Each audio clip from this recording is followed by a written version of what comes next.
Bayu, tadi kemudian Prabowo menyebut sempat mendengarkan keluhan dari para petani di Jawa Tengah yang kesulitan mendapatkan pupuk. Berikut pernyataannya.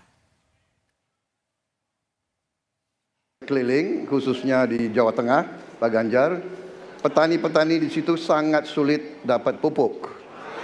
Dan mereka mengeluh dengan kartu tani yang Bapak luncurkan, ini mempersulit mereka dapat pupuk.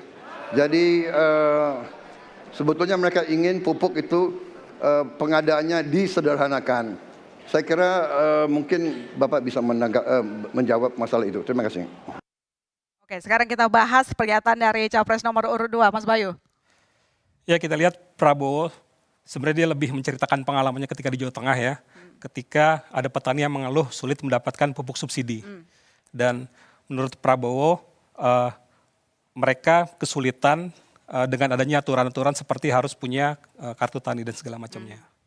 Dan ternyata kita lihat faktanya memang dari sejumlah artikel di Kompas ID, memang ada keluhan dari petani yang mengaku sulit mendapatkan pupuk subsidi, karena memang mereka harus memiliki kartu tani. Tapi kemudian ada semacam revisi dari Menteri Pertanian yang merevisi peraturan Menteri Pertanian bahwa mereka bisa mendapatkan pupuk subsidi hanya dengan KTP. Oke, artinya fakta begitu ya.